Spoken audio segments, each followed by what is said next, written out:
कई बार हम अपने जीवन में हार का सामना करते हैं। कई बार हम परिस्थिति से डर जाते हैं क्योंकि हमारे अंदर में डर होता है। जब आदम और हवा ने पाप किया तो उनके हृदय के अंदर में भय आया और वे इतने भयालु हो गए, इतने डर गए कि वे पेड़ के पीछे छिपने लगे।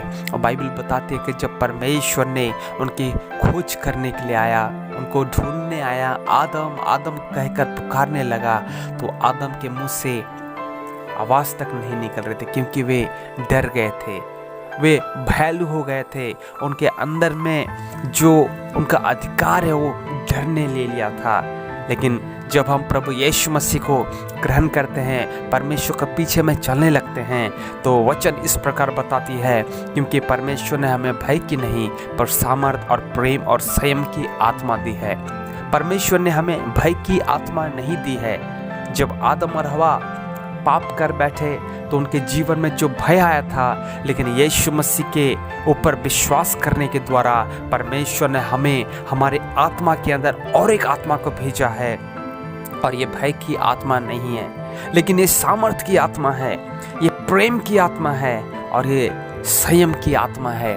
परमेश्वर ने हमें संसार में भयालु होने के लिए नहीं रखा है, लेकिन परमेश्वर कहता है कि मैंने तुम्हें भय की आत्मा नहीं दी है। तुमको डरना नहीं है, तुमको संसार के सम्मुख में डरना नहीं है, तुमको भीड़ देखकर घबराना नहीं है, तुमको परिस्थिति को देखकर भयालु नहीं होना है, तुमको हर एक रोग और कष्टों में तुमको भय नहीं करना है कि मेरा क्या होगा, क्योंकि परमेश्वर का वचन बताता है कि परमेश्वर ने भय की आत्मा नहीं दी है। हमारे जीवन में परिस्थिति, हमारे जीवन में लोग, हमारे जीवन में समाज, हमारे जीवन में विभिन्न प्रकार की जो वास्तविकता है वो भय को लेकर आ सकती है, लेकिन परमेश्वर के वचन के अनुसार हमें भय नहीं करना है। बहुत जगह में परमेश्वर ने इस प्रकार कहा मत डर, हर एक जगह में परमेश्वर ने कहा मत डर। जब शिष्य डूब रहे थे, चेले डूब रहे थे पानी के अंदर और पतरस चलकर पानी के ऊपर चलने लगा, वो डूबने लगा, वहां पर भी यीशु ने कहा मत डर। जब चरवाहे भयालु हो गए, जब स्वर्गदूत उनके सम्मुख में प्रकट हुआ और उनसे बातें करने लगा तो चरवाहे डर गए, लेकिन वहां पर भी स्वर्गदूत ने कहा मत डर।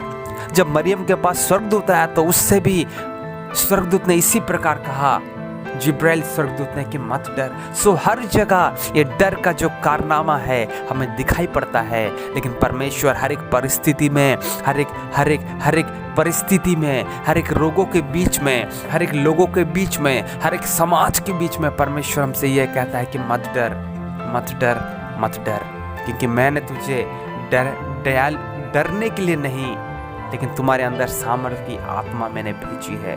ये आत्मा तुम्हें सामर्थ्य देगा, ये आत्मा तुम्हें भय से बाहर निकालेगा, ये आत्मा तुम्हें आशीषित कर देगा। इसलिए हमें डरने की आवश्यकता नहीं है। अब लोगों से ना डरे, अब परिस्थिति से ना डरे, अब समाज को देखकर ना डरे, लेकिन परमेश्वर को देखकर आप आगे बढ़ते जाए। परमेश्वर आपको बहुत आशीष दे। God bless you.